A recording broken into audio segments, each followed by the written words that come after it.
ஆண்டவருடைய மனதிலே இருந்ததெல்லாம் தன்னை போல தன்னுடைய சாயலாக உருவாக்கப்பட்ட மனிதர்களோடு வாசம் செய்து சஞ்சரித்து உலாவி குலாவ வேண்டும் என்பதை ஏதேன் தோட்டத்திலேயே நாம் அறியலாம். ஆனால் சத்துருவாய சாத்தானானவன் அந்த காரியத்தை நடத்த விடாதபடி அவர்களை வஞ்சித்து அவர்களை கவிழ்த்து போட்டாலும் கூட தேவன் ஆதியிலே கொண்டிருந்த அவருடைய திட்டத்தை எப்படியாயிலும் நிறைவேற்ற வேண்டும் என்று ஒருவேளை ஒரு சில தனி மனிதர்களோடு அவர் உறவாட முடிந்தது. ஆனால் ஒரு குழுவாக ஒரு குடும்பமாக அப்படிப்பட்டவர்களோடு கூட உறவாட முடியாதபடி அவர் தடுக்கப்பட்டிருந்த காரியத்தையும் ஒரு மக்கள் கூட்டத்தோடு அவர் அந்த உலாவுகிற காரியத்தை செய்ய முடியாதபடி பாவம் மாற்றி போட்டதை நீங்கள் நானும் அறிவோம். நோவா தேவனோடு சஞ்சரித்தான் என்றும், ஏனோக்கு தேவனோடு சஞ்சரித்தான் என்றும், ஆபிரகாம் தேவனோடு கூட பேசுகிறது போல பேசினான் என்பதையும் நாம் வேதத்தில் வாசிக்கிறோம். அதற்கு பின்பு யாக்கோபோடும் ஆண்டவர் பேசினார். யோசேப்பு எகிப்தில் தள்ளப்பட்ட போதும் அவனோடு இருந்தார்.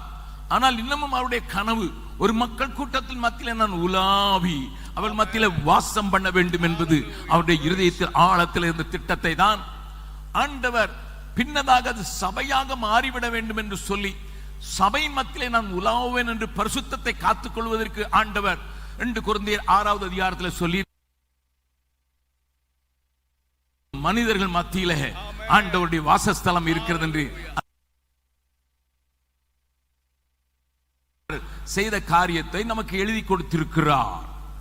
அவருடைய திட்டம் அது என்பதை புரிந்து கொண்டதினால் தான் அவ்வப்போது அவர் உலகத்திலே தன்னுடைய மனதினுடைய காரியங்களை நிறைவேற்ற வேண்டும் என்று நினைத்த போது அவர்கள் மத்தியில் தான் உலாவி வர விரும்புகிறேன், அவர்கள் மத்தியில் தன் வாசம் பண்ண விரும்புகிறேன் என்பதை விளங்குவதற்குத்தான் ஜனங்களை ஆட்டுக்குட்டியானுடைய ரத்தத்தின் மூலமாக எகிப்தின் அடிமைத்தனத்திலிருந்து விடுதலையாக்கி வனாந்தரத்தில் கொண்டு வந்த உடனேயே ஒரு ஆசரிப்பு கூடாரத்தை உண்டாக்கி நான் மக்கள் மத்தியிலே வாசம் பண்ண வேண்டும்.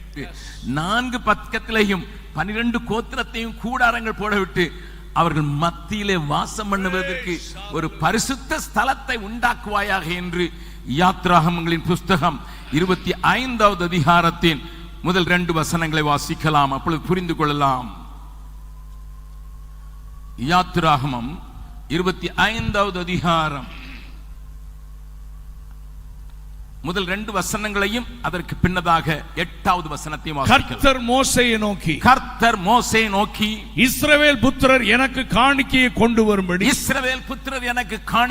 வரும்படி அவர்களுக்கு சொல்லு மனப்பூர்வமாய் உற்சாகத்துடன் கொடுப்பவன் எவனோ அவனிடத்தில் எனக்கு காணிக்கையை வாங்குவீர்களாக. It should be a spontaneous contribution by them, by having an understanding that I want to dwell among them.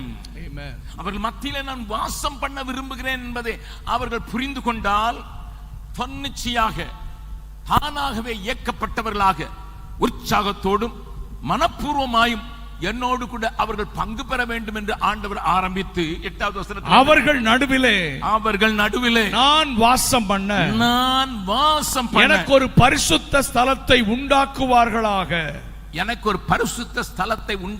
என்று சொல்லி அந்த கூடாரத்தை மோசேக்கு மலையினேலே காண்பித்தாலும் அந்த கூடாரத்தை ஆசரிப்பு கூடாரம் என்று நாம் அழைக்கிற அந்த கூடாரத்தில் காணப்படுகிற அத்தனையும் செய்வதற்கு ஆண்டவர் ஒரு தனி மனிதனுக்கு தரிசனம் கொடுத்தது உண்மைதான் என்றாலும் அதுல எல்லாரையும் ஈடுபடுத்துகிறதை நீங்கள் ஆசரிப்பு கூடாரத்தை குறித்து விவரமாக படிக்கும் போது பார்க்கலாம்.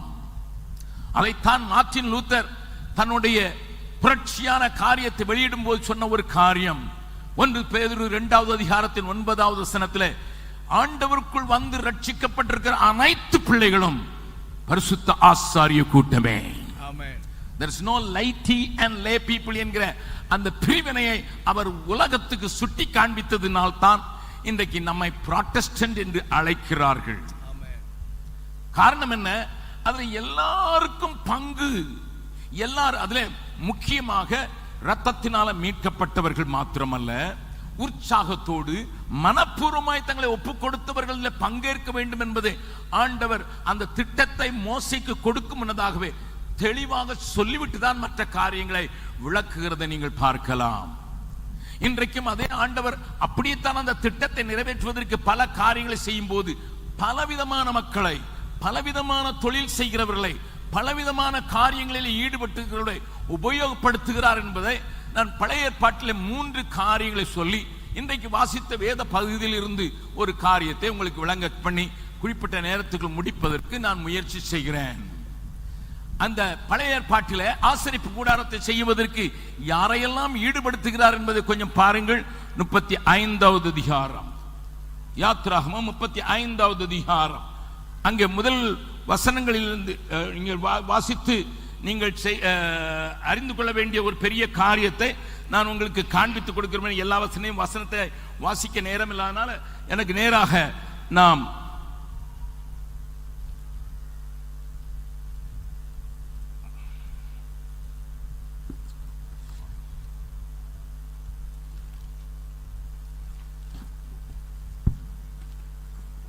மன்னித்துக் கொள்ளுங்கள். எல்லா வசனத்தையும் வாசிக்க நேரமில்லை. சில வசனங்களை மாத்திரம் உங்களுக்கு காட்டி கொடுக்க விரும்புகிறேன். நீங்கள் என்னோடு கூட சேர்ந்து திருப்பிக் கொள்ளுங்கள் என்று நீங்கள் அதை புரிந்து கொள்ளும்படியாக நான் கேட்கிறேன். வாசிக்கலாம். 36வது அதிகாரத்தின் முதல் வசனத்தை வாசிக்கலாம். அப்பொழுது பரிசுத்த ஸ்தலத்து திருப்பணிகளுக்கு அடுத்த சகல வேலைகளையும் கர்த்தர் கற்பித்தபடியெல்லாம் மோசேக்கு கற்பித்தபடியெல்லாம் பெசலெயேலும் அகோலியாவையும் செய்ய அறியும்படிக்கு கர்த்தரால் ஞானமும் புத்தியும் பெற்ற விவேக இருதயம் உள்ள மற்ற அனைவரும் செய்ய தொடங்கினார்கள்.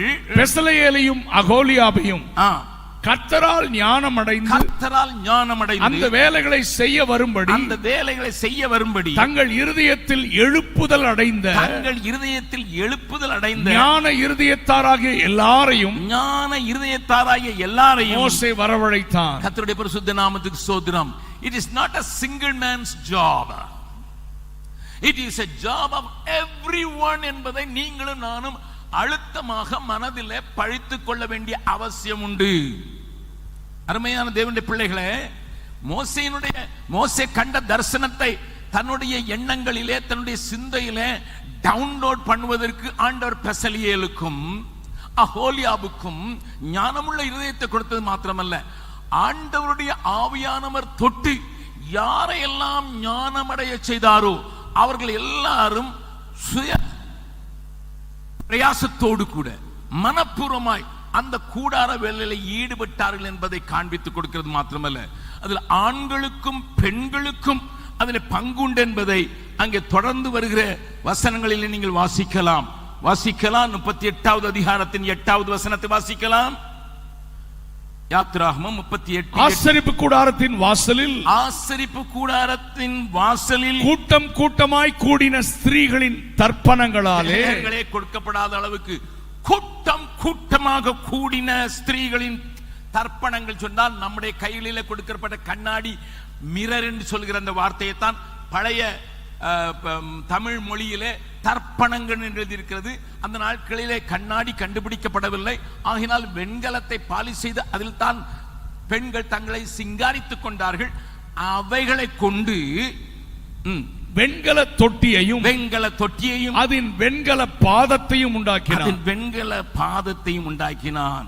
அங்கே நீங்கள் தொடர்ச்சியா வாசிப்பீர்கள் என்றால் ஞான இருதயமுள்ள ஸ்திரீகளும் கூட அதில் பங்கு பெறுகிறார்கள். ஆக தேவனுடைய, நான் சொல்ல வருகிறது எல்லாம் குறிப்பிட்ட நேரத்தில் தேவனுடைய திட்டம் பூமியிலே நிறைவேற வேண்டும். ஒரு பரிசுத்த ஸ்தலத்தை, தான் வாசம் பண்ணக்கூடிய ஸ்தலத்தை ஆயத்தம் பண்ணுவதற்கு ஒரு மனிதனுக்கு ஆண்டவர் தரிசனம் கொடுத்தாலும் அதை செய்ய நிறைவேற்றுவதற்கு ஆண்டவர் எல்லாம் ஸ்திரீகளையும் புருஷர்களையும் விவேகமுள்ளவர்களையும் ஞானமுள்ளவர்களையும் இழுத்து வந்து அந்த வேலையை செய்து முடிப்பதற்கு, அதுவும் வனாந்திரத்தில் செய்து முடிப்பதற்கு ஆண்டவர் கிரியை செய்கிறார் என்கிற அந்த காரியத்தை உங்கள் மனதிலே பதிக்க விரும்புகிறேன். இதை நீங்கள் அவருடைய எல்லா கிரியைகளிலும் பார்க்கலாம், தொடர்ச்சியான எல்லா கிரியைகளிலும் பார்க்கலாம். ஏனென்றால் சபையில ஏதோ வந்தேன், உட்கார்ந்தேன், போய்விட்டேன் என்று சொல்வதற்கு யாருக்கும் உரிமை இல்லை. அந்த காலத்தினின்று ஆச்சரியமானவுடைய ஒளியினிடத்திற்கு வரவழைக்கப்பட்ட அத்தனை பேர் தேவனுடைய காரியத்திலே, தேவனுடைய திட்டத்திலே தன்னை இணைத்துக் கொள்ள வேண்டிய அவசியம் உண்டு என்பதை ஆண்டவர் ஆதியிலேயே நிழலாட்டமாக காண்பித்து வருகிற ஒரு காரியத்தை நீங்கள் பார்க்கலாம். நான் சில பீகாருடைய அனுபவங்களை சொல்வேன் என்றால் உங்களுக்கு ஆச்சரியமாக இருக்கும். அப்படிப்பட்டவர்களையும் ஆண்டவர் எப்படி ஊழியத்தில் உபயோகப்படுத்துவதற்கு எங்களை கொண்டு அவர்களுக்கு கற்றுக் கொடுத்து அவங்களை போஷித்தார் என்பதற்கு நான் 2 பேருடைய உதாரணத்தை வேகமாக சொல்லிவிடுகிறேன். ஒருவேளை ஒரு சிலருக்கு தெரிந்திருக்கலாம். திடீரென்று நாங்கள் 3 நாட்கள் ஒரு தோட்டத்திலே போய் உபவாசம் பண்ணி ஜெபிக்கும் போது அங்கே இருந்த முழுவதுமாக ஆண்டவருக்குள் வந்து பைபிள் படித்து கொடுக்கப்பட்டு கொண்டிருந்த ஒரு மாணவனை நான் போய் கொஞ்சம் சால்ட் பிஸ்கட் வாங்கிட்டு வா, முடிந்த பிறகு கொடுத்து ஒரு டீ கொடுக்கலாம் என்று சொன்ன போது அவன் திரும்ப வரும்போது 2 கைகளில், ஒன்றில் சால்ட், அடுத்ததுல பிஸ்கட் வாங்கிட்டு வந்தான். நீங்கள் நினைப்பீர்கள் இப்படிப்பட்டவர்கள் தான் பீகாரில் இருக்கிறார்களா என்று. அவன் சொன்னான், நீங்க தானே சொன்னீங்க சால்ட் பிஸ்கட் வாங்கிட்டு வந்தீங்க. சால்ட் வாங்கிட்டு வந்திருக்கேன், பிஸ்கட் வாங்கிட்டு வந்திருக்கேன், எனக்கு கொஞ்சம் இங்கிலீஷ் தெரியும்னு சொன்னான். இதுல வேற எனக்கு கொஞ்சம் ஆங்கிலமும் வந்து விட்டது, பைபிள் படிச்சு படிச்சு இப்போ ஆங்கிலமும் வந்து விட்டதுன்னு சொன்னான். நான் என் தலையில அடித்துக் கொண்டேன், உங்களுக்கு புரிந்திருக்கும். பட் இதை காட்டிலும் வேடிக்கையான இன்னொரு காரியத்தை நான் உங்களுக்கு சொல்கிறேன். ஒரு ஹோம் நடத்தி கொண்டிருந்தோம் 20 பிள்ளைகளை வைத்து. பாஸ்டரும் அவருடைய மனைவியும் அதை பார்த்து கொண்டிருந்தார்கள்.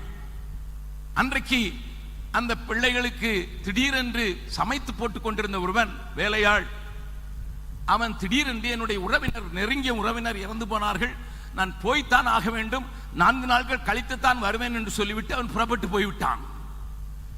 இப்படி பாஸ்டருக்கு ரொம்ப வேதனையா போச்சுது. மனைவியும் திருநெல்வேலி பக்கத்தில் அவங்க ஊருக்கு ஒரு காரியமாக வந்திருந்தார்கள்.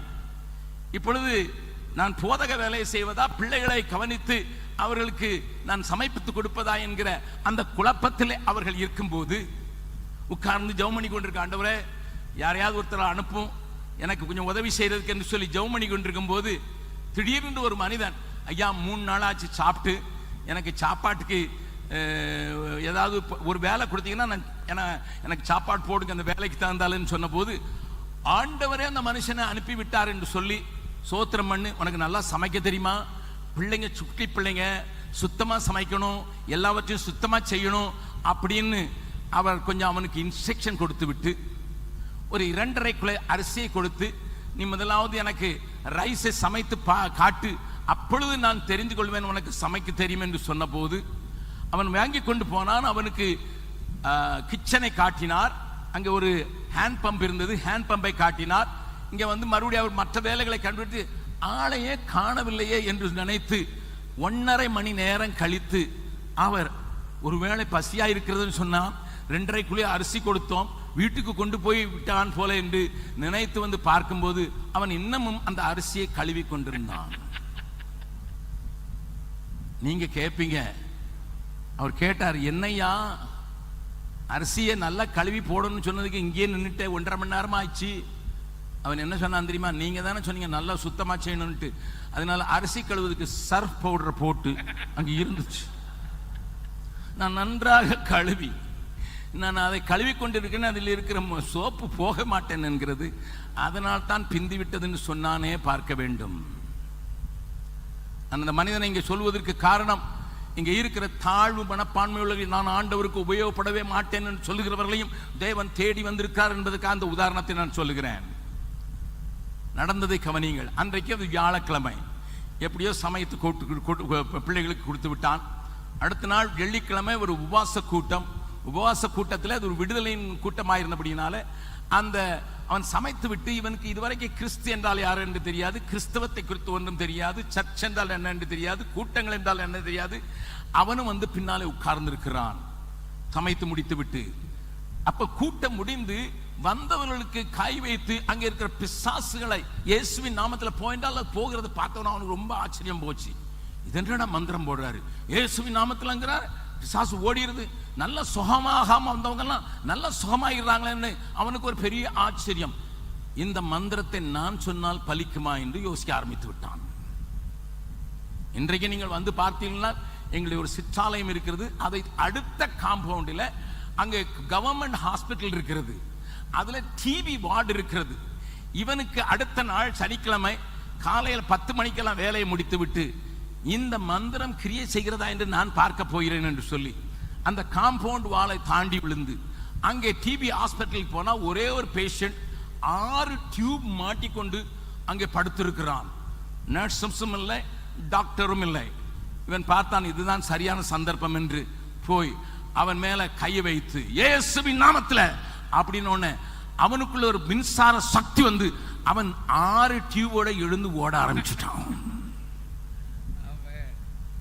Really happen. நீங்க வந்து இன்னைக்கும் விசாரிக்கலாம். அந்த மனுஷனே நான் உங்க முன்னால கொண்டு வர முடிக்கும். ஆண்டவர் அவனுடைய காரியத்தை கண்ட ஒரு சின்ன இயேசுவின் நாமத்தை சொன்னாலே காரியங்கள் நடக்கிறது என்பதை அவன் அறிந்து கொண்டான் என்று சொல்லி அவனை உட்கார வைத்து 4 நாட்களே அந்த திருமண சமையல்காரர் வந்த போது இவனை உட்கார வைத்து இயேசுக்குள் வழி நடத்தி பின்னதாக நம்முடைய வேதாகம கல்லூரியிலே அவனை படிக்க வைத்து அவனை ஊழியக்காரனாக்கின போது இன்றைக்கு 6 சபைகளை ஸ்தாபிக்கக்கூடிய ஒரு வல்ல பாத்திரமாக மாறிவிட்டான். ஹல்லேலூயா. ஒன்றுமில்லாதவன் என்று அறிவில்லாதவன், இவன் ஒரு மாங்காய் மடையன் தான் நீங்க தமிழ்ல சொல்லுவீங்க. அவனையும் கூட உபயோகப்படுத்துவதற்கு தேவன் வாஞ்சிக்கிறார். ஏனென்றால் அவருடைய வேலை மிகவும் விசாலமானது. பெரிய வேலையை செய்து முடிப்பதற்கு அவருக்கு மனப்பூர்வமாய் தங்களை ஒப்புக் கொடுத்து ஆண்டவரை மாத்திரம் சார்ந்திருக்கிற ஒரு சின்ன கூட்டம் வேண்டும் என்று இன்றைக்கும் ஆண்டவர் அலைகிறார் என்பதை நான் அடிக்கடி இந்த பாடலுடைய இந்த கவியை பாடுவது வழக்கம். என்னுடைய வாழ்க்கையை கம்பேர் பண்ணி மற்றோடைய வாழ்க்கையை கம்பேர் பண்ணி நான் பாடுவது வழக்கம். குறைவுள்ளோனாலும் கூடவே இருக்கின்றீ, நிறைவாம் பள்ளத்தாக்கில் மெதுவாக நடத்துகிறீ, இறைவனாம் இயேசு எல்லாவற்றாலும் திருப்தி ஆக்குகிறீ,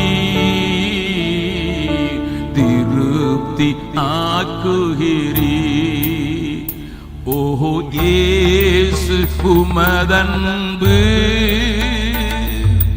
எத்தனை பெரியது, ஆகாயம் பூமி ஆழி மலைகளுக்கெல்லாம் பெரியது,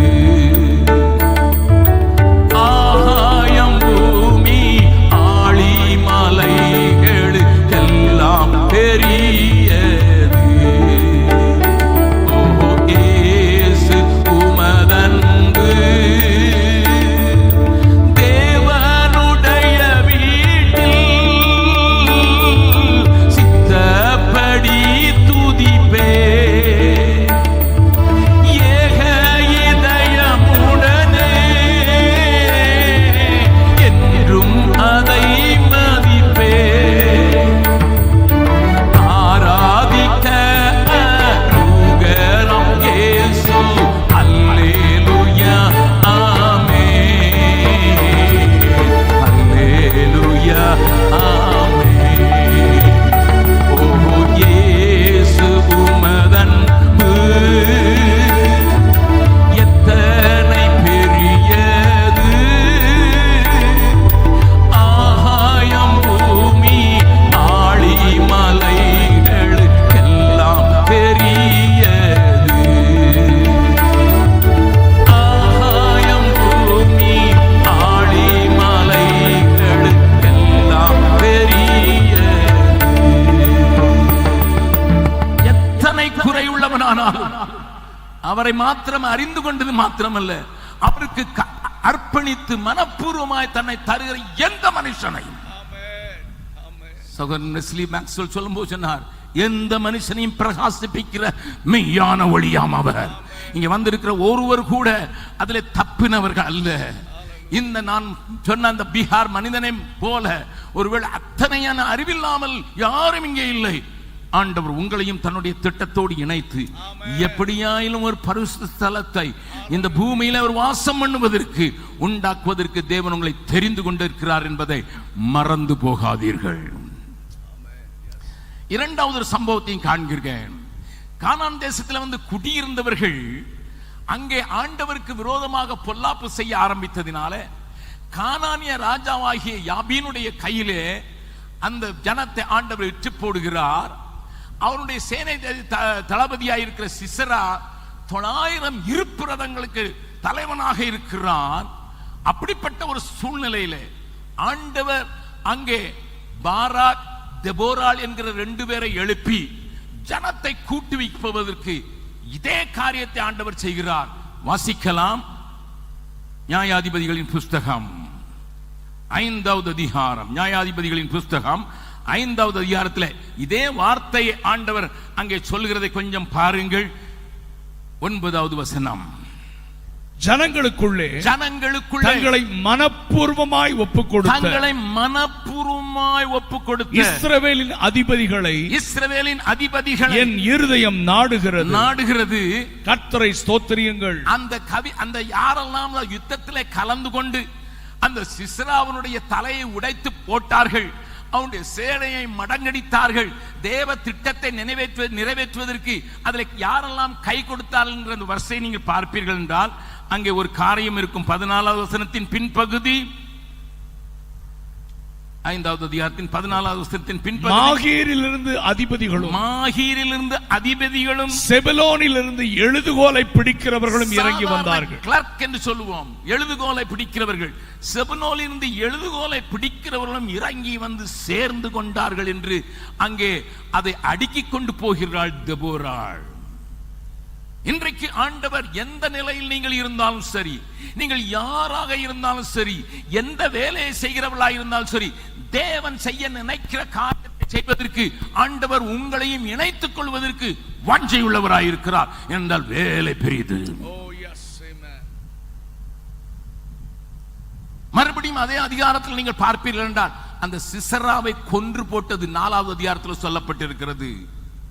அங்கே இருந்த ஒரு பெண் தன் கையில் இருந்து ஆணியையும் சுத்தியலையும் வைத்து அந்த ஸ்திரீ அந்த எதிரியாகிய சிஸ்ராவுடைய தலையை உடைத்து போட்ட காரியம் நீங்களும் நானும் அறிந்த அந்த யாகேலை நாம் நினைவு கூற முடியும். அவள் அடுப்பங்கரையில் இருந்தவள் தான், கூடாரத்தில் தான் தங்கி இருந்தாள். யுத்த களத்தில் என்ன நடக்கிறதெல்லாம் தெரியாது. ஆனால் அவளுடைய காலடியில எதிரி மடங்கி போவதற்கு அவளையும் ஆண்டவர் உபயோகப்படுத்த விரும்புகிறார் என்பதை உங்களுக்கும் எனக்கும் காண்பிப்பதற்காகவே இந்த சந்தர்ப்பத்தை எழுதி வைத்திருக்கிறார். இதற்கு பின்னதாக எருசலேம் தேவாலயத்தை கட்டின சாலமோனுடைய காலத்திலும் நாம் ஏராளமான காரியங்களை காட்டி கொடுக்க முடியும். அது உடைக்கப்பட்டு தரைமட்டமாக்கப்பட்டு எருசலேமை சுற்றி இருந்த சுவர் முதலாய் இடிந்து போக பண்ணப்பட்டிருந்த போது ஆண்டவர் மறுபடியும் ஒரு கூட்டத்தை எழுப்புகிறார். அதற்கு எழுப்புவதற்கு காரணமாக கோரேஸ் என்கிற ஒரு பிரஜாதியினுடைய ராஜாவை ஆண்டவர் தனக்கு மேய்ப்பனாக தெரிந்து கொண்டு அவனை வைத்து அதற்கு பொருட்களை மாத்திரமல்ல இஸ்ரவேல் ஜனங்களை உற்சாகப்படுத்தி மனப்பூர்வமாய் உங்கள் நாடுக்கு போய் உங்கள் ஆண்டவருடைய ஆலயத்தை கட்டுங்கள் என்று சொல்லுகிற ஒரு காரியத்தை எஸ்ராவின் 1வது அதிகாரத்திலே வாசிக்கலாம். அது ஒரு பெரிய லிஸ்டே கொடுத்திருக்கிறது. அவைகளெல்லாம் விளக்கமாய் சொல்வதற்கு எனக்கு நேரமில்லை. ஒன்று மாத்திரம் தெளிவு. ஆண்டவர் தன்னுடைய திட்டத்தை இந்த பூமியில செய்ய வேண்டும் என்றால் அவருக்கு தன்னை பூரணமாக ஒப்பு கொடுத்த காரியத்தை ஆண்டவர் செய்ய விரும்புகிறார் என்பதைத்தான் இவைகள் சொல்கிறது. இதை தீர்க்க தரிசனமாக சொன்ன தாவீது சங்கீதம் 110:3 அவன் இப்படி சொல்கிறதை நாம் வாசிக்கலாம். சங்கீதம் 110:3. உமது பராக்கிரமத்தினாலே உம்முடைய ஜனங்கள் மனப்பூர்வமும். அந்த கவனிங்கள், மறுபடியும் ஆண்டவர் நமக்கு சொல்ல விரும்புகிற காரியம் பரிசுத்த அலங்காரம் உள்ளவர்களுமாய் இருப்பார்கள். பரிசுத்த அலங்காரத்தோட விடியற்காலத்து கற்பத்தில் விடியற்காலத்தின் கற்பத்தில் பிறக்கும் பனிக்கு சமானமான உம்முடைய யவன ஜனம் உமக்கு பிறக்கும். கர்த்தருடைய பரிசுத்த நாம ஸ்தோத்திரம். ஆண்டவர் செய்து முடிக்க போகிற அந்த கடைசி திட்டத்திலையும் அவருடைய பராக்கிரம நாளிலையும் நடக்கும்போது ஆண்டவர் தங்களை மனப்பூர்வமாய் ஆண்டவருடைய காரியத்தை புரிந்து கொண்டவர்களாய் தங்களை மேன்மைப்படுத்தாமல் பின்னதாக நின்று கொண்டிருந்தாலும் தங்களுக்கு குறிக்கப்பட்டதை செய்வேன் என்று சொல்கிற ஒரு சின்ன கூட்டத்தை இன்றைக்கும் தேடுகிறார், இன்றைக்கும் நம்புகிறார். ஹல்லேலூயா. என்னை கேட்கிற அருமையான தேவனுடைய பிள்ளைகளே, இந்த சாயங்கால வேளையில தேவன் உங்களோடு கூட நேரடியாக இடைபட வேண்டும் என்று சொல்லித்தான் இவைகளை கொஞ்சம் அடையாளம் காட்டிவிட்டு இதை வேறமா பேசுவதற்கு எனக்கு நேரமில்லை. ஆனால் நீங்கள் போய் தியானிக்கும்படியாய் கேட்கிறேன். 20வது அதிகாரம் மத்தேயுவை நாம் கொஞ்சம் திருப்பிக் கொள்ளலாம். அங்கேயும் அப்படிப்பட்ட ஒரு கூட்டத்தை நான் உங்களுக்கு காண்பித்து நம்முடைய எஜமானுடைய இதய துடிப்பை நீங்கள் புரிந்து கொள்ள வேண்டும் என்று நான் உங்களுக்கு காண்பித்து கொடுக்க விரும்புகிறேன். நேற்றைய சாயங்காலத்தில் ஆண்டோடைய இதய துடிப்பு என்ன என்பதை நான் உங்களுக்கு சொன்னதை நீங்கள் ஞாபகம் வைத்திருக்கிறீர்கள் என்று நான் விசுவாசிக்கிறேன். அவைகள் மனதில் கொண்டவர்களாக இந்த 20வது அதிகாரத்தில் வாசிக்க கேட்ட வேத பகுதியிலே காணப்படுகிற சில உண்மைகளை நான் உங்களுக்கு சொல்லிக் கொடுக்க வாஞ்சிக்கிறேன். தேவன் உங்களோடு கூட பேசுவார் என்று விசுவாசிக்கிறேன். ஆண்டவர் இங்கே பரலோக ராஜ்யத்தின் காரியங்களை ஜனங்களுக்கு முன்னதாக ஓமையாக பேசுகிற காரியத்தை இங்கே சபையை ஒரு திராட்சை தோட்டத்துக்கு ஒப்பிட்டுகிறவராக ஆண்டவர் பேசும்போது யாரையெல்லாம் அந்த பழுத்து தொங்குகிற அந்த கனிகளை சேகரிக்கிற அந்த கனிகளை பத்திரப்படுத்துகிற பணிக்கு நியமிக்கிறார் என்பதைத்தான் இந்த அதிகாரத்திலே வாசிக்கிறோம். மறுபடியும் சொல்கிறேன், நீங்கள் விவரமாக இதை கொஞ்சம் தியானிக்கும்படியாய் கேட்கிறேன். சாதாரணமாக அவர் வெளியே போய் வேலைக்கு உங்களுக்கு கிடைக்கும் என்ற நம்பிக்கையோடு காத்திருக்கிற ஒரு சிலரை காலை 6 மணிக்கு சென்று அவர்களுக்கு சம்பளம் பொருத்தி கான்ட்ராக்ட் சைன் பண்ணி அவர்களை உள்ளே கொண்டு வருகிறார். வந்து பார்க்கிறார், வேலையோ பெரிதா இருக்கிறது, எனக்கு இன்னும் ஆட்கள் வேண்டும் என்று சொல்லி மறுபடியும் 9 மணிக்கு அதே நிலையிலே போகிறார். மறுபடியும் சொல்கிறேன், மறுபடியும் பார்க்கிறார், வேலை அதிகமாக இருக்கிறது, இன்னும் ஏராளமான காரியங்கள் செய்ய வேண்டி இருக்கிறது. ஆகையினால இன்னமும் 12ஆம் மணிக்கு போகிறார். அப்பொழுதும் அவருக்கு ஐயோ வேலை முடியாது போல இருக்கிறது, நான் அதை அறுக்காமல் விட்டுவிட்டால் இரவிலே ஹெயில் ஸ்டார்ம் என்று சொல்லுகிற பனிக்கட்டி மழை பெய்யலாம், அல்லது இரவிலே வெட்டுக்கிளிகள் தாக்கலாம், அல்லது ஒரு புயல் வந்து இவைகளை அழித்து போடலாம் என்கிற வருங்கால ஆபத்துகளை மனதிலே கொண்டவராக அங்கே வீட்டெஜமான் என்று அறியப்படுகிற ஆண்டவர் அங்கே துடித்து 3 மணி சாயங்கால வேளையிலும் சென்று ஐயா கொஞ்சம் வாருங்கள் வாருங்கள் வாருங்கள் என்று அழைக்கிற ஒரு பெரிய காட்சி ஆண்டவருடைய துடிப்பை உங்களுக்கு காண்பித்துக் கொடுக்கிறது. ஆண்டவர் எப்படி துடிக்கிறார் என்று பாருங்கள். அறுவடையை எப்படியாயிலும் சிதறாமல் சிந்தாமல் அவைகள் நஷ்டமடையாமல் சேர்த்து விட வேண்டும் என்பதில் எஜமானுக்கு அவ்வளவு ஆதங்கம். நான் இந்த உதாரணத்தை அடிக்கடி சொல்லுவது வழக்கம், இங்கு சொன்னேன் என்றால் நலமாயிருக்கும் என்று நினைக்கிறேன். நான் ஒரு தடவை கயா பட்டணத்திலிருந்து பாட்னாவுக்கு போய் கொண்டிருக்கிறேன். பீகாரில் போகும்போது என்னுடைய அப்பாயின்மெண்ட் அந்த பட்னாவில் இருந்த ஒரு ஐஜியோடு இருந்தபடியினால சரியான நேரத்திற்கு அந்த போலீஸ் அதிகாரியை சந்தித்து விட வேண்டும் என்று நான் சென்று கொண்டிருந்தேன். அப்படி நான் போகிற வழியிலே அவர் ஒரு நார்த் ஈஸ்ட் சேர்ந்தவர், நல்ல ஒரு விசுவாசி, நன்றாக தைரியமாக பேசக்கூடியவர். அவரை நாங்கள் நடத்துகிற ஊழியர் கருத்தரங்கு அங்கே நடக்கும்போது 1200 பாஸ்டர்களை கூப்பிட்டு அவர்களுக்கு கருத்தரங்கு நடத்துகிற அந்த காரியத்திற்கு முதலாக வந்து தலைமையுரை ஆற்றும்படியாக அழைப்பதாக நான் போயிருந்தேன். ஆனால் போகும் வழியில அங்கே ஒரு டிராபிக் ஜாம் அல்லது ஒரு ஆக்சிடென்ட் நடந்ததினால நான் போக வேண்டிய பாதை மறிக்கப்பட்டு முசௌடி என்று சொல்லப்படுகிற ஒரு பட்டணத்தினுடைய சின்ன பட்டணம் அதன் வழியாக செல்லும்படியாக எனக்கு நேரிட்டது. நான் ஆண்டவரிடத்தில் கேட்டேன், ஆண்டவரே என் பாதையை திருப்பும்படியான ஒரு ஆக்சிடென்ட் நீங்க அலோவ் பண்ணி விட்டீர்களோ என்று நான் ஆண்டவரிடத்தில் குமரி கொண்டிருக்கும் போது ஆண்டவர் சொன்னார், இல்லை, இதற்கு ஒரு நோக்கம் உண்டு என்று. கார்ல உட்கார்ந்து கொண்டிருக்கிறேன், அது ஒரு சின்ன இடுக்கமான வழியாக அதில் மார்க்கெட் வேற வைத்திருக்கிறார்கள், மெதுவாகத்தான் வண்டி அனுப்ப முடியும். இந்த பட்டணத்தில் ஒரு திறந்த வெளி கூட்டத்தை நீ நடத்த வேண்டும் என்று சொல்லி ஆண்டவர் என்னோடு கூட பேசுகிறார். அந்த பட்டணத்தை குறித்து எனக்கு அதிக அறிவில்லை. அது பீகாரிலேயே மிகவும் அதிகமாக ரத்தம் சிந்தப்பட்டது என்று சொன்ன ஜஹனாபாத் என்கிற ஜில்லாவில் இந்த நகரத்தில் மாத்திரம் 4 சேனைகள் அங்கே உண்டு. வித்தியாசமான ஜாதிக்காரர் தங்களுக்கு சேனை வைத்துக் கொண்டு சாயங்காலம் 5 மணிக்கு மேல் யாரும் வெளியே வரக்கூடாதபடி பயங்கரங்கள் ஆட்கொண்டிருந்த இந்த முசௌடி என்கிற அந்த சின்ன பட்டணத்தில் ஆண்டவர் வெறும் திறந்த வெளி கூட்டத்தை இதுவரை நடத்தாத அந்த கூட்டத்தை நடத்துவதற்கு எனக்கு உத்தரவு எனக்கு கட்டளையிடுகிறார். நான் அதை கடந்து போய்விட்ட போது ஐஜியை பார்க்க முடியவில்லை.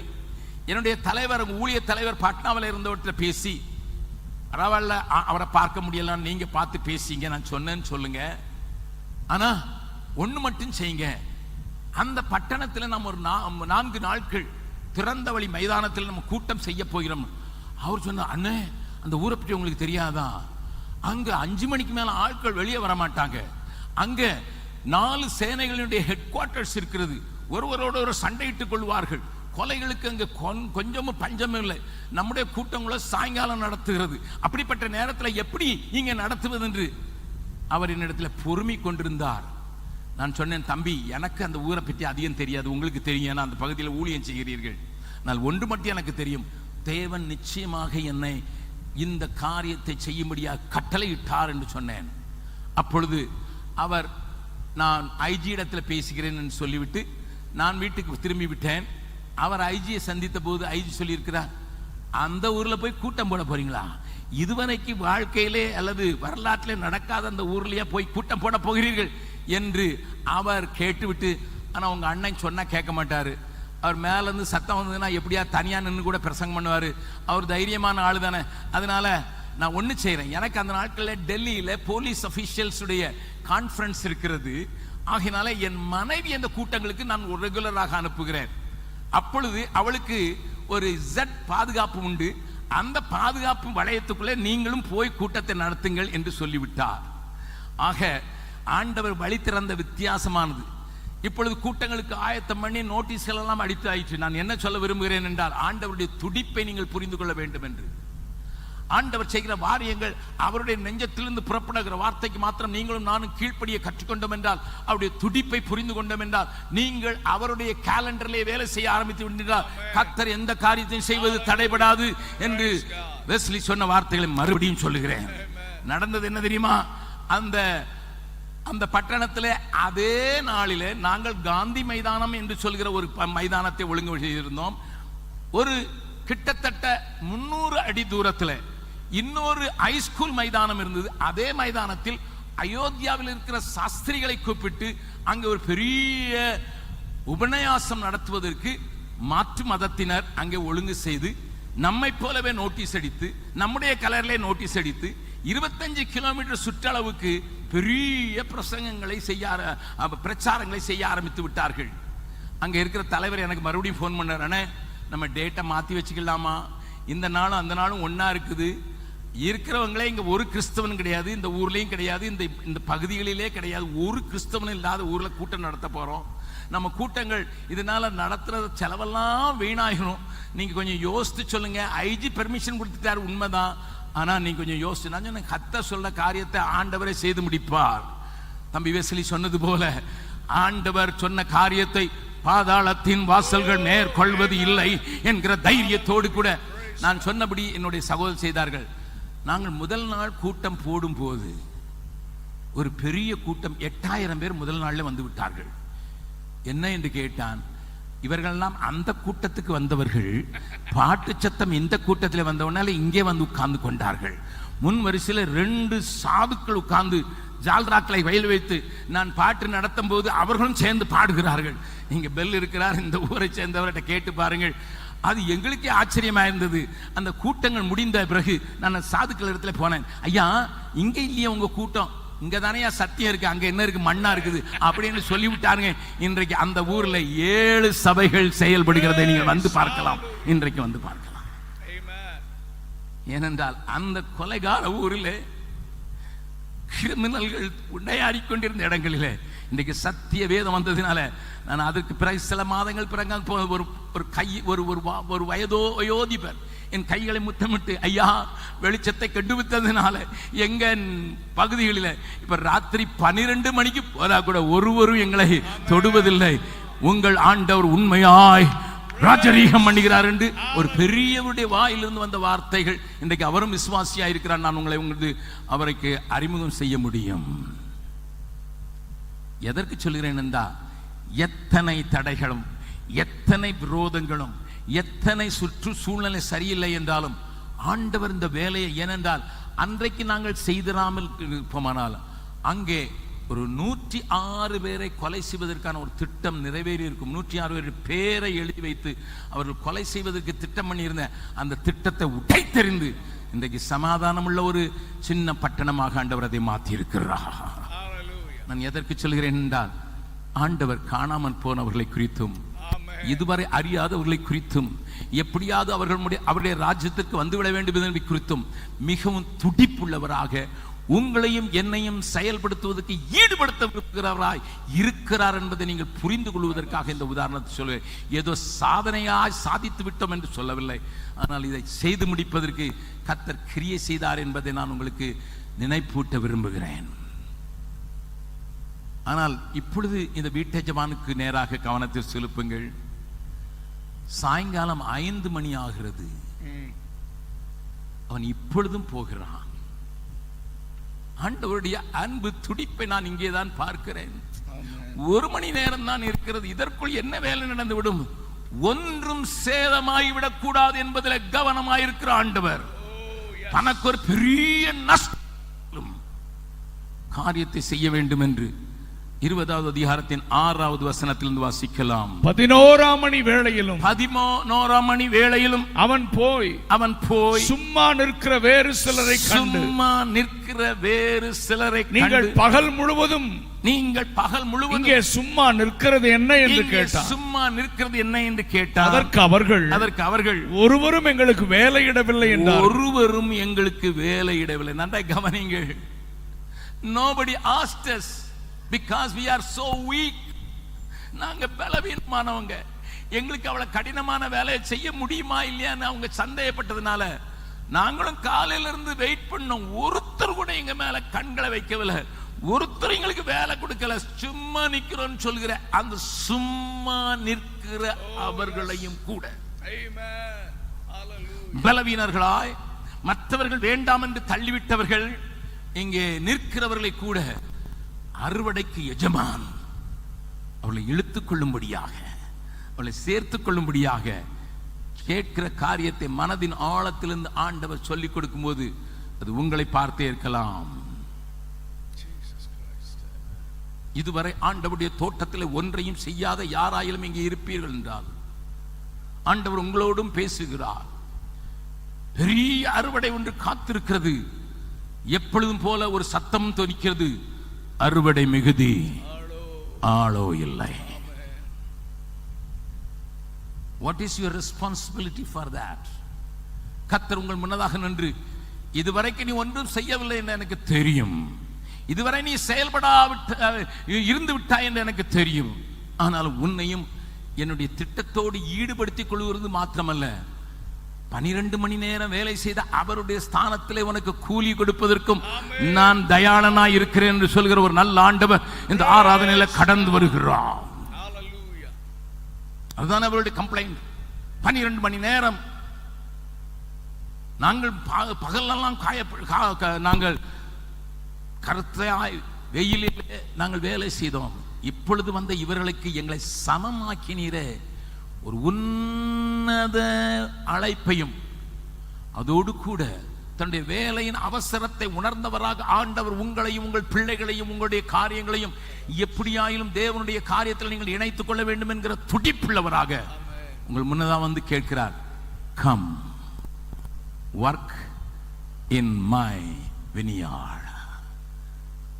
அருமையான தேவனுடைய பிள்ளைகளே,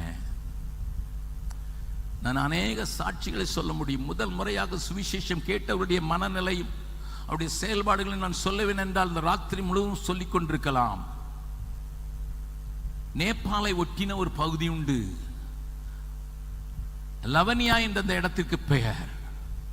அங்கே ஒரு மனிதன் 2 கால்களையும் ஆக்சிடென்ட்ல இழந்தவனாக தன்னுடைய பின்பகுதியில் ஒரு டயரை கட்டிக்கொண்டு ஊர்ந்து ஊர்ந்து போன அவனுக்கு என்னுடைய சகோதரர்கள் முதல் முறையாக சுவிசேஷத்தை சொன்னார்கள். அவன் ஓ என்று கதறி அழ ஆரம்பித்தான். நேபாளத்தின் எல்லையில் அவன் நேபாளியும் பேசக்கூடியவன். அந்த எல்லையிலே அந்த குடிசையில வாழ்ந்து கொண்டு குடும்பத்தாரால் புறக்கணிக்கப்பட்டு எல்லா விதத்திலும் எல்லாவற்றையும் இழந்திருந்த அவன் நகரம் முடியாமல் யாராயிலும் தனக்கு கஞ்சி ஊத்துவார்களா என்று யோசித்துக் கொண்டிருந்த நேரத்தில் சுவிசேஷன் போய் அவரிடத்தில் அன்பாக ஆண்டவரை குறித்து சொல்லும்போது, இந்த ஆண்டவர் என்னையும் நேசிக்கிறாரா என்று கேட்டிருக்கிறார். உங்களையும் நேசிக்கிறார் இல்ல, உங்களையே நேசிக்கிறார் என்று ஊழியக்காரன் கொஞ்சம் அழுத்தமாக சொல்லி அவரோடு கூட ஜெபித்த போது அவர் சொல்லிவிட்டு போய்விட்டார். அடுத்த நாளிலிருந்து தன்னுடைய குடிசைக்கு வெளியே உட்கார்ந்து தெருவில் வருகிற போகிறவர்கள் எல்லாம் ஆண்டவராகிய இயேசு உங்களை நேசிக்கிறார், உங்களை தொட விரும்புகிறான் சொன்ன போது சில பிணியாளிகள் அவரை தேடி வர ஆரம்பித்தார்கள். நான் விளையாட்டாக ஒரு காரியத்தை சொல்லவில்லை, நீங்கள் வந்து அதை சந்திக்கலாம், அவரை சந்திக்கலாம். அங்கே உட்கார்ந்து சொன்ன சுவிசேஷத்தை, ஏனென்றால் அவர் ஒரு மார்க் எழுதின சுவிசேஷத்தை கொடுத்து போயிருந்தார். இவன் ராத்திரிக்குள்ளே அந்த முழு மார்க் சுவிசேஷத்தையும் படித்து விட்டான். அங்கு இயேசு இதை இன்றைக்கும் செய்வார் என்று சொல்லி போயிருந்தபடினால அவர்களோடு இருந்து அந்த கடைசி வசனம் அவர்களோடு இருந்து கிரியை செய்து அவருடைய வசனத்தை உறுதிப்படுத்தினார் என்பதை பிடித்து கொண்டான். ஒரு நாள்ல தான் ஏன் படிச்சான், ஒரு நாள் தான் ஏன் மார்க் எழுதின சுவிசேஷத்தை படிச்சான். ஒரே நாள்ல அந்த காரியம் அவனை கவ்வி பிடித்து அவனை தேவனுக்கு பணி செய்கிறவனாக மாற்றி, இன்றைக்கு பாத்திரிகள் இருந்தால் லதன்யா என்கிற ஊர்ல ஒரு சபையையும் ஒரு பள்ளிக்கூடத்தையும் கேட்ட தேவன் எங்களுக்கு உதவி செய்தார். அதுதான் ஆரம்பமே. இன்னைக்கு ஒருவேளை வேற ஊழியக்காரரை போட்டு இருக்கிறோம். கர்த்தர் உங்களோடு கூட பேசுவாராக. ஒரு முறை மார்க் சுவிசேஷத்தை படித்தவனை தட்டி எழுப்பி ஆண்டவர் அவனை கொண்டு கிரியை செய்வது உண்மை என்றால், பல வருடங்களாக பல முறை பிரசங்கங்களையும் வேத வசனத்தையும் படித்து அதுக்குபடி வாழ விரும்புகிறேன் என்று சொல்கிற ஒரு ஒப்பு கொடுத்தலோடு வந்திருக்கிற உங்களை உபயோகப்படுத்த மாட்டாரா? I want you to understand the urgency of God so that you can attach yourself, submit yourself to the plan of God.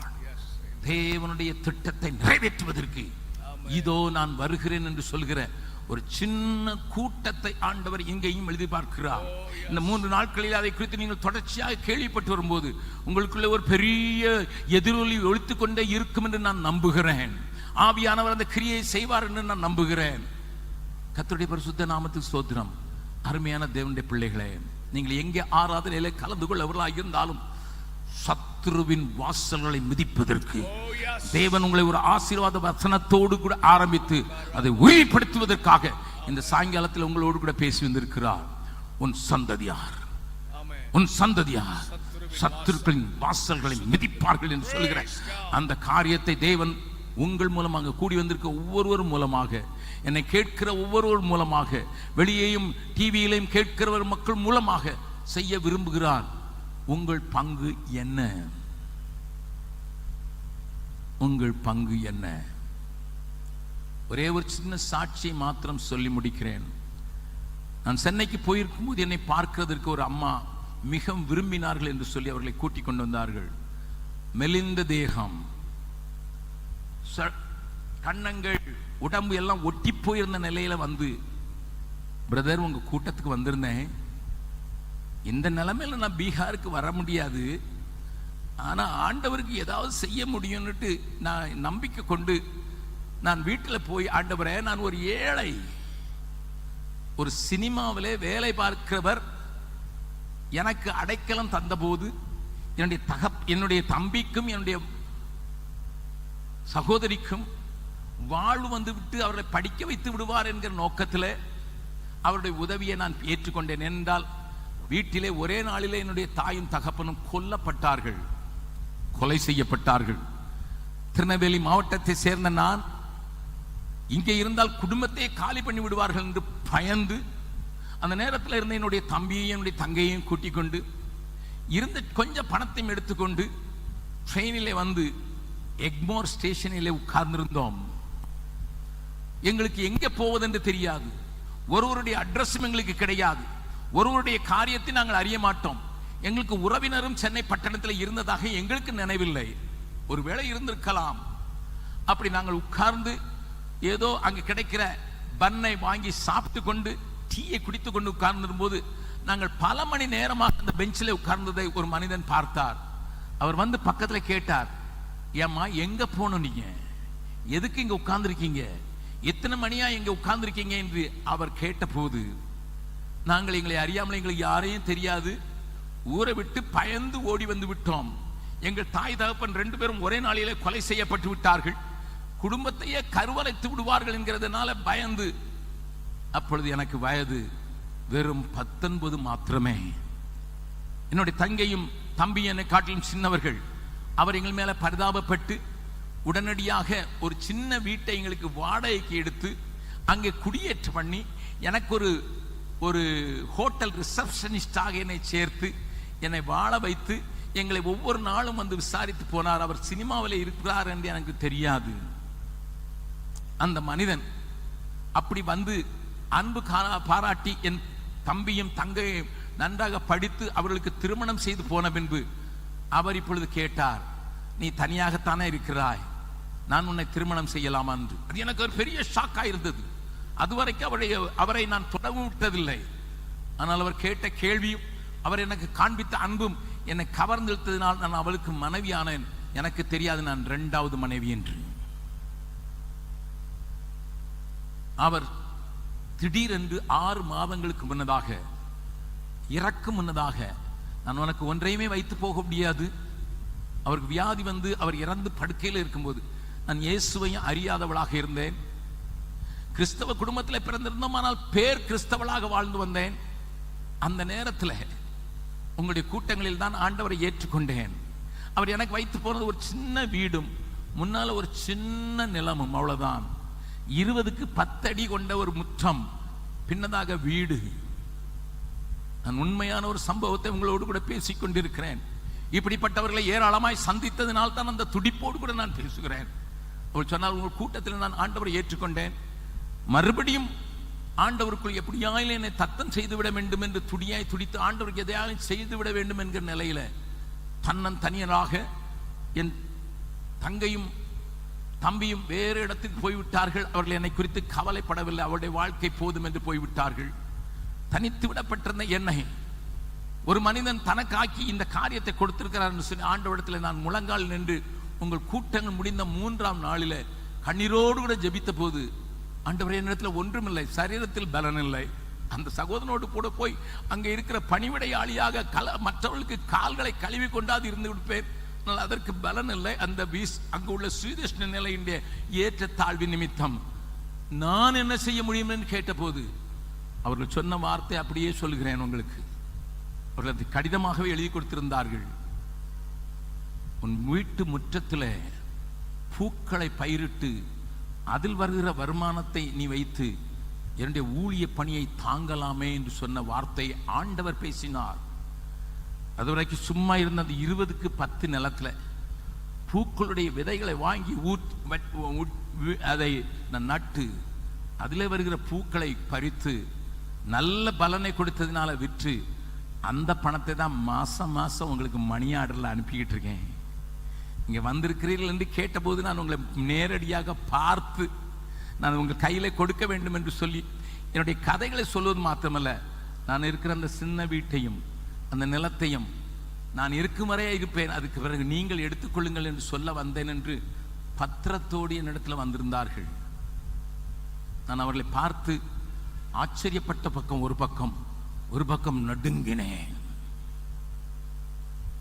தேவ சத்தத்தையும் தேவனுடைய தேவையையும் தேசத்தின் நிலையை பார்க்கிற எந்த மனுஷனும் தன்னை எத்தனையாயிலும் தியாகம் செய்து அவருடைய திட்டத்தில் இணைந்து கொள்வதற்கு ஆயத்தமாயிருப்பதற்கு இது ஒரு நல்ல உதாரணம்.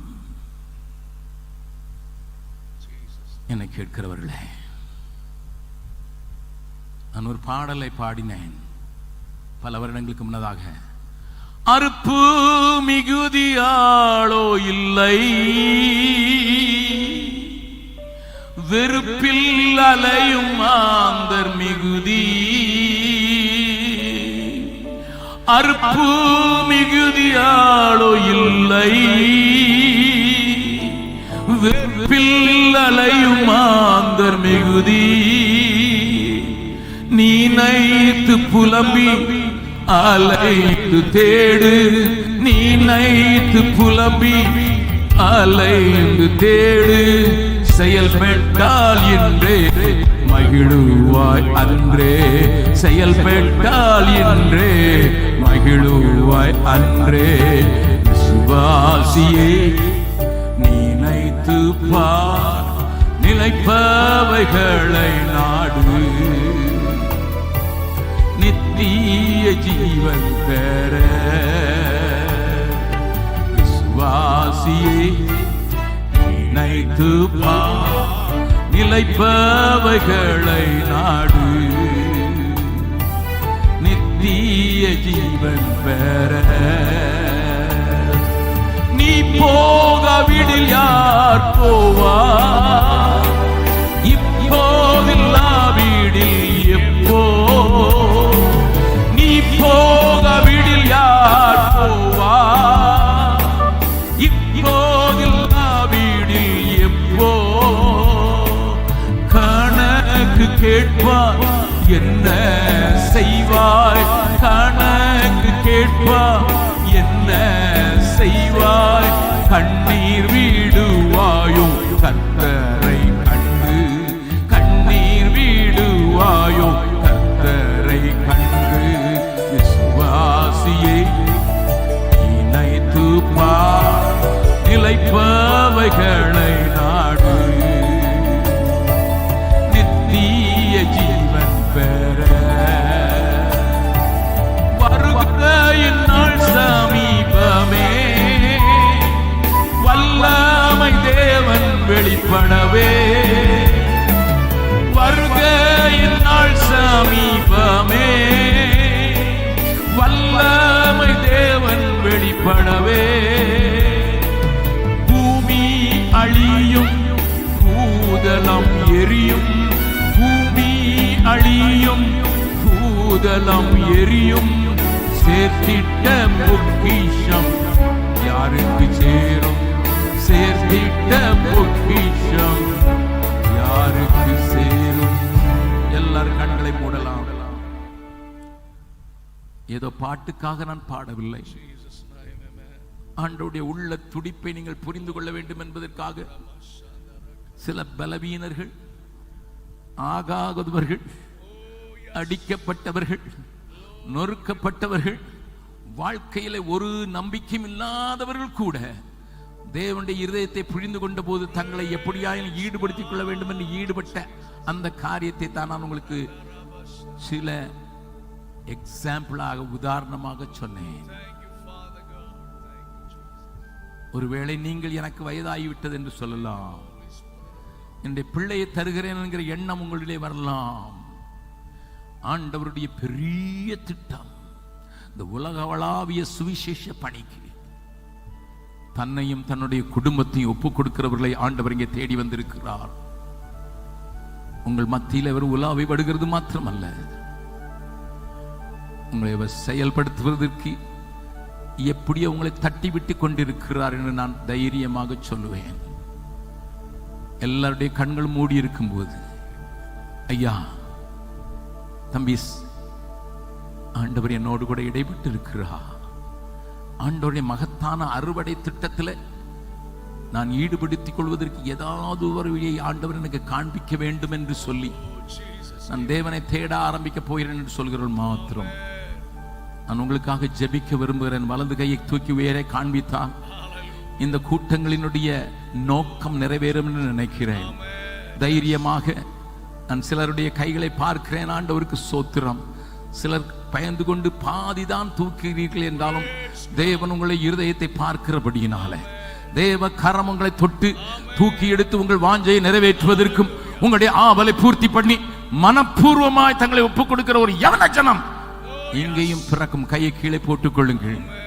ஒரு யவன ஜனம் இங்கேயும் இருக்கும் என்பதை அறிந்ததினால எல்லாருமாக சேர்ந்து எழுந்து நின்று, ஆண்டவரே, உம்முடைய திட்டத்தையும் உம்முடைய அவசரத்தையும் நாங்கள் புரிந்து கொண்டு வாழ எங்களுக்கு உதவி செய்வீராக. வல்ல பிதாவே, நீர் சொல்ல வேண்டும் என்று சொன்ன வார்த்தைகளை வேக வேக நான் சொல்லி முடிப்பதற்கு எனக்கு கிருபை தந்ததுக்காக நன்றி. அதுக்கு ரெஸ்பாண்ட் பண்ணி நம்முடைய பிள்ளையுடைய இருதயத்துக்காக சோத்திரம். தேவ கிருபை அவர்களை ஆட்கொள்வதாக. முழு சபையாரையும் எப்படியாயிலும் இந்த அறுப்புக்கு ஆட்கள் இல்லை என்கிற காரியத்தை மனதிலே கொண்டவர்களாக, அதற்கு ஆட்கள் இங்கே உண்டு என்பதைக்கு பதில் சொல்லுகிறவர்களாக செயல்படுவதற்கு அவர்களை உபயோகப்படுத்தும்படியாக நான் ஜெபிக்கிறேன். கிருபை அவர்களோடு இருக்கிறதை நாங்கள் காணட்டும். தேசம் மகிழட்டும். தேவ ராஜ்யம் ஸ்தாபிக்கப்படட்டும். ஆண்டவரே, இயேசுவின் மூலம் ஜெபம் கேளும் நல்ல பிதாவே, ஆமென்.